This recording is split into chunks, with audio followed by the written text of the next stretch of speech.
Assalamualaikum warahmatullahi wabarakatuh. Perkenalkan, nama saya Felia Dirawan. Saya mahasiswa STAN Tengku di Runding Melabo dengan program studi Hukum Ekonomi Syariah. Baik, di sini saya akan mereview menjelaskan tentang bagaimana itu identitas syariah berdasarkan Undang-Undang Republik Indonesia Nomor 21 Tahun 2008. Di sini ada beberapa struktur lembaga keuangan syariah. Strukturnya terbagi dua, yaitu hukum syariah, yang kedua fatwa DSN, yang kedua hukum keuangan syariah. Itu terbagi dua. Yang poin pertama hukum syariah, yang kedua fatwa syariah, fatwa DSN. Yang kedua hukum positif, yang poin selanjutnya undang-undang atau aturan dari lembaga yang terkait. Baik, di sini ada lembaga keuangan syariah. Dalam lembaga keuangan syariah, kita harus mengetahui di sini ada poin penting tentang lembaga keuangan syariah. Itu lembaga keuangan syariah terbagi dua. Yang pertama itu lembaga keuangan non-bank. Lembaga keuangan non-bank itu terbagi ada 4 aspek. Yang pertama itu ada asuransi, pegadaian, multimed, dan yang terakhir pasar modal. Yang poin kedua itu lembaga keuangan bank. Lembaga keuangan bank itu memiliki 2 poin. Yang pertama itu bank umum dan DPR.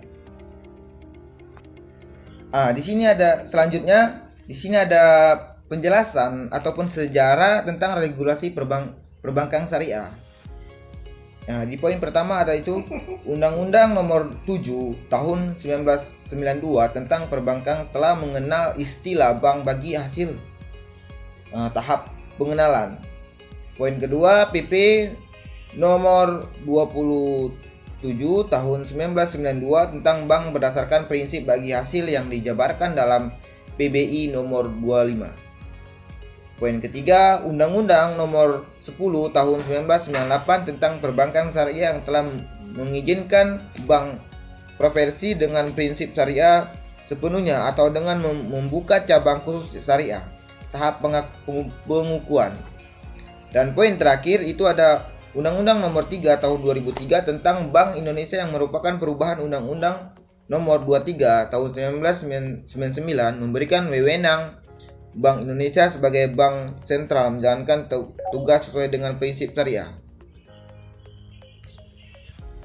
Dan kemudian poin selanjutnya, tahun 2004 BI menerbitkan PBI nomor 6 tentang Bank Pengkreditan Rakyat Syariah BPRS yang melahirkan 5 BPRS baru. Yang poin selanjutnya, tahun 2006 diperlukan kebijakan Office Channeling dengan BPI nomor 8. Poin selanjutnya, tahun 2007 BI mengeluarkan BPI nomor 9 tentang penilaian tingkat kesehatan bank syariah yang menilai berdasarkan 2 kelompok, penilaian perangkat faktor keuangan Keles dan penilaian faktor manajemen baik manajemen umum, resiko, dan kepatuhan. Poin selanjutnya, tahun 2008 BI mengeluarkan BPI nomor 10 bahwa produk perbankan syariah merupakan objek yang bukan dikenang pajak bertambahan nilai sebagai diatur dalam PPI nomor 114 tahun 2000 tentang jenis dan barang yang dikenakan pajak pertambahan dan nilai.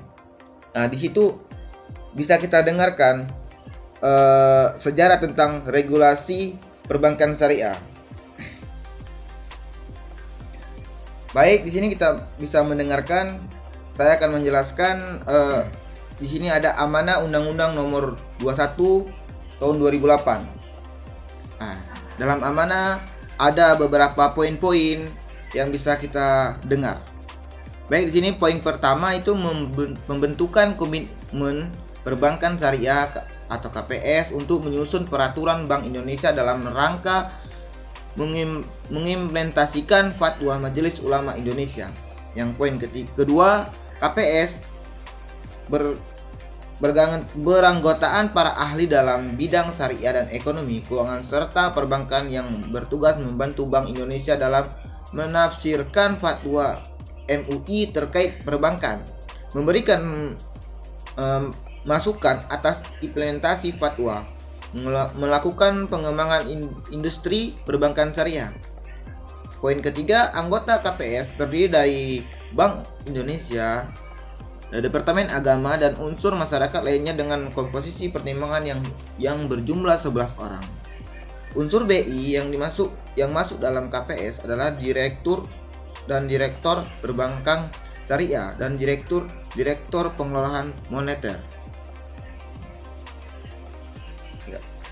Baik, kawan-kawan, selanjutnya di sini ada asas-asas perbankan syariah.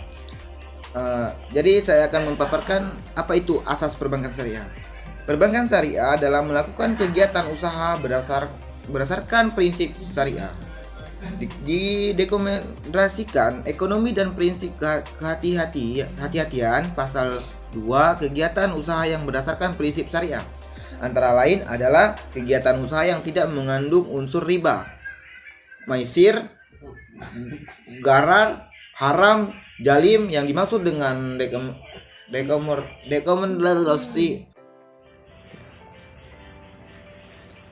Baik, di sini ada penjelasan tentang asas perbankan syariah. Oke kawan-kawan, di sini kita dengarkan tentang pengertian asas. Perbankan syariah adalah melakukan kegiatan usaha berdasarkan prinsip syariah, demokrasi, ekonomi, dan prinsip kehati-hatian. Pasal 2 kegiatan usaha yang berdasarkan prinsip syariah antara lain adalah kegiatan usaha yang tidak mengandung unsur riba, maisir, gharar, haram, dan salim.